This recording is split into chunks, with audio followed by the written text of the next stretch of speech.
Bismillahirrahmanirrahim. Assalamualaikum warahmatullahi wabarakatuh. Terkait tugas TS Ulumul Hadis, yaitu meringkas materi yang sudah dipelajari. Materi pertama, sejarah perkembangan hadis. Hadis sebagai kitab berisi berita tentang sabda, perbuatan dan sikap Nabi Muhammad SAW sebagai Rasul. Hadis terbagi menjadi beberapa periode, yaitu periode pertama pada masa kenabian, masa turunnya wahyu dan pembentukan masyarakat Islam. Pada periode inilah hadis lahir, di mana fungsinya adalah untuk menerangkan Al-Quran, untuk menegakkan syariat Islam dan membentuk masyarakat Islam. Periode kedua, masa sahabat, masa membatasi dan menyedikitkan riwayat. Inilah sebab kenapa harus dibatasi. Pertama, agar para sahabat tidak sembarang meriwayatkan. Kedua, agar mereka berhati-hati dalam meriwayatkan. Ketiga, Abu Bakar mensyaratkan adanya saksi, karena banyak yang masuk Islam dikhawatirkan adanya yang tidak jujur dalam periwayatan. Periode ketiga, perkembangan pada masa junior sahabat dan senior tabi'in, masa berkembang dan meluasnya periwayatan hadis. Kenapa disebut junior sahabat? Karena junior sahabat berarti hanya sebentar dengan Rasulullah, sama dengan tabi'in. Senior merupakan banyak bertemu dengan sahabat. Periode keempat, kodifikasi atau pembukuan hadis. Khalifah yang terlibat adalah Khalifah Umar bin Abdul Aziz. Sejak itulah hadis dibukukan dan ditulis dengan secara serius yang intensif di bidang ulama yang ahli di bidangnya. Alasannya karena dibukukannya hadis. Pertama, khawatir akan hilangnya hadis bersamaan dengan meninggalnya para ulama. Kedua, khawatir akan bercampurnya antara hadis yang benar dan hadis yang palsu. Periode kelima, pasca kodifikasi sekarang. Pada masa inilah hadis baru diseleksi secara ketat untuk membedakan antar hadis yang sahih, dhaif, dan palsu. Materi kedua, ilmu mustalahul hadis. Sekilas tentang ilmu mustalahul hadis. Salah satu cabang ilmu yang wajib dipelajari guna melengkapi pengetahuan dan wawasan keilmuan untuk dapat berinteraksi dengan dalil-dalil syar'i dalam rangka menggali hukum-hukum Islam yang wajib diamalkan oleh setiap muslim adalah ilmu mustahalul hadis, yaitu suatu ilmu khusus yang dijadikan sarana menimbang sesuatu yang disandarkan kepada Nabi Muhammad SAW layak diterima atau ditolak. Manfaatnya adalah dapat membedakan antara hadis otentik dan hadis lemah, mengetahui kesahan hadis, mengetahui tingkatan derajat hadis, mengetahui hukum yang terkandung dalam hadis. Pertama, hadis adalah segala perkataan, perbuatan, dan ketetapan dan persetujuan dari Nabi Muhammad SAW yang dijadikan ketetapan atau hukum dalam agama Islam. Kedua, sunnah. Sunnah diartikan cara jalan yang ditempuh, tradisi atau ketetapan, atau lebih tepatnya adalah segala yang bersumber dari Nabi Muhammad SAW, baik berupa perkataan, perbuatan, takrir, tabiat, budi pekerti, maupun perjalanan hidupnya baik sebelum beliau diangkat menjadi Rasulullah maupun sesudahnya.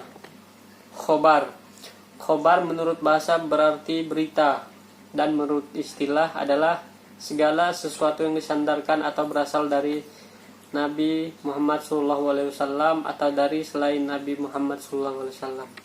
3. Atsar. Menurut bahasa, atsar berarti bekas sesuatu atau sisa. Kebanyakan ulama berpendapat bahwa atsar mempunyai pengertian yang sama dengan khobar dan hadis, akan tetapi lebih umum dari khobar dan hadis, karena atsar berlaku untuk segala sesuatu yang datang dari Nabi Muhammad SAW maupun dari selain Nabi Muhammad SAW. Pembentukan hadis, sanad, matan, dan rawi. Urgensi hadis dalam studi Islam. Hadis adalah segala perkataan, perbuatan, dan ketetapan dan persetujuan dari Nabi Muhammad SAW yang dijadikan ketetapan ataupun hukum dalam agama Islam. Hadis dijadikan sebagai sumber hukum dalam agama Islam selain Al-Quran, ijma' dan qiyas, di mana di dalam hal ini kedudukan hadis merupakan sumber hukum kedua setelah Al-Quran. Hadis merupakan sumber bagi ajaran Islam karena ia merupakan salah satu pokok syariat. Pengertian ilmu hadis riwayah: ilmu yang membahas tentang pemindahan atau periwayatan segala sesuatu yang disandarkan kepada Nabi Muhammad SAW berupa perkataan, perbuatan, takrir atau ketetapan atau pengakuan, sifat jasmaniah atau tingkah laku, akhlak dengan cara yang teliti atau terperinci. Dari definisi di atas dapat dipahami bahwa ilmu hadis riwayah pada dasarnya adalah membahas tentang tata cara periwayatan, pemeliharaan dan penulisan atau pembukuan hadis Nabi Muhammad SAW. Manfaat mempelajari ilmu hadis riwayah: menjaga dan memelihara hadis Nabi dan menghindari kesalahan periwayatan dan penyampaiannya.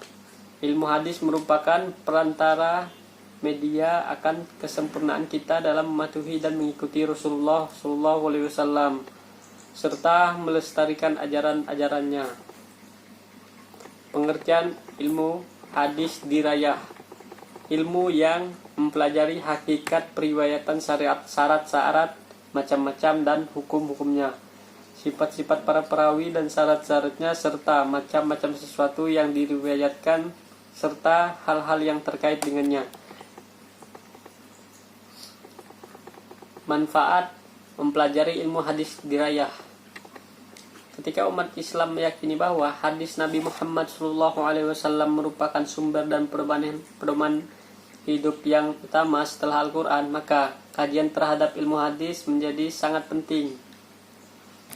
Berikut adalah beberapa manfaat mempelajari ilmu hadis. Antara lain, pertama, dengan mengkaji ilmu hadis, kita dapat menyeleksi hadis-hadis secara akademis untuk dijadikan sebagai pedoman hidup. Kedua, dengan mempelajari ilmu hadis, kita dapat mengetahui hadis-hadis yang sahih, dhaif, hasan, mauquf, marfu, maqbul atau dapat diterima, mardud atau dapat ditolak, ma'mul bih dapat diamalkan, dan gairuh ma'mul bih atau tidak dapat diamalkan. Kehujahan hadis atau hujiyah hadis adalah keadaan hadis yang wajib dijadikan hujjah atau dasar hukum al-dalil al-syar'i.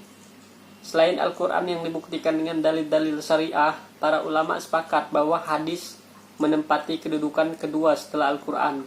Meskipun di dalam Al-Quran tidak pernah diterangkan bahwa dasar hukum kedua adalah hadis. Hanya saja konsep yang menunjukkan kewenangan Nabi Muhammad SAW dapat melahirkan sumber hukum kedua secara langsung dari Al-Quran dan menyinggung tentang kepatuhan terhadap Rasulullah SAW. Bahkan merupakan suatu kewajiban mengikuti segala perilaku Nabi Muhammad SAW. Fungsi hadis terhadap Al-Quran sebagaimana dikemukakan Muhammad Abu Zah sebagai berikut. Bayan al-tafsil merinci ke mujmalan global Al-Quran sehingga dapat dipahami umat Islam. Bayan al-ta'kid memperkuat hukum-hukum yang telah ditetapkan dalam Al-Quran. Jadi hadis mengulangi apa yang dikatakan Al-Quran sebagai penguat. Bayan al-mutlaq atau bayan al-ta'kid memberikan batasan-batasan atas ayat-ayat yang disebutkan secara mutlak. Bayan al-taksis mengkhususkan lapas-lapas di dalam Al-Quran yang masih bersifat umum. Bayan al-tashri menetapkan suatu hukum yang tidak disebutkan dalam Al-Quran secara jelas. Bayan al-nash menghapus hukum-hukum yang terdapat dalam Al-Quran. Fungsi yang demikian ini adalah bagi mereka yang berpendapat bahwa hadis dapat menasak Al-Quran. Syarat-syarat yang harus dimiliki seorang perawi hadis diantaranya yaitu Muslim. Seorang rawi harus meyakini dan mengerti akidah Islam karena dia meriwayatkan hadis atau khobar yang berkaitan dengan hukum-hukum urusan dan tasri' agama Islam. berakal. Untuk mampu menanggung dan menyampaikan suatu hadis, seseorang harus telah memasuki usia akil balik. Al-dobtu atau dobit dimaksudkan di sini adalah teliti dan cermat, baik ketika menerima pelajaran hadis maupun menyampaikannya. Kecermatan perawi bisa dikenali dari hadis yang dia riwayatkan ternyata cocok dengan yang diriwayatkan oleh orang yang dikenal cermat, teliti, dan terpercaya. Adil. Perawi yang adil ialah bersikap konsisten dan berkomitmen tinggi pada urusan agama, yang bebas dari setiap kefasikan dan dari hal-hal yang merusak kepribadian. Proses transmisi hadis. Kata transmisi berarti penyampaian atau peralihan atau penyebaran. Jadi transmisi hadis bisa diartikan dengan proses peralihan atau perpindahan suatu hadis dari sanad ke sanad sampai ke perawi. Tingkatan hadis sahih. Hadis sahih menurut ulama hadis memiliki beberapa tingkatan. Yang satu, tingkat lebih sahih dibandingkan tingkat di bawahnya. Dilihat dari kitab-kitab yang mengeluarkan hadis-hadis sahih tersebut, hadis sahih terbagi menjadi 7 tingkat sebagai berikut. 1. Hadis sahih yang disepakati atau dikeluarkan oleh Al-Bukhari dan Muslim. Ini adalah tingkatan hadis yang paling tinggi. 2. Hadis sahih yang dikeluarkan oleh Al-Bukhari namun tidak dikeluarkan oleh Muslim.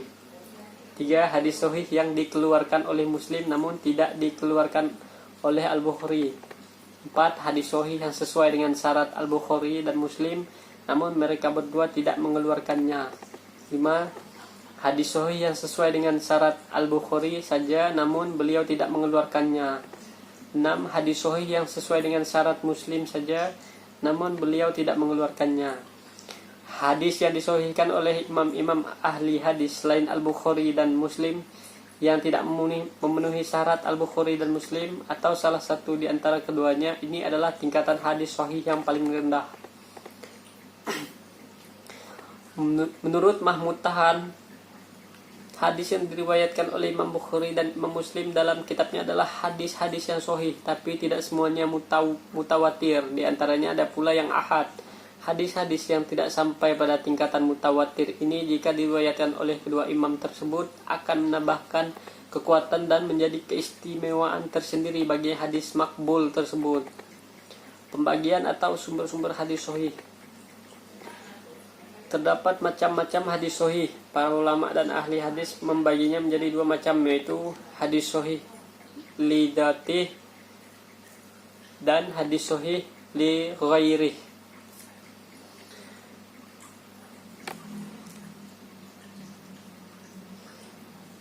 Syarat-syarat hadis sahih menurut takrif muhaddisin. Suatu hadis dapat dikatakan sahih apabila telah memenuhi 5 syarat. Pertama, sanadnya bersambung.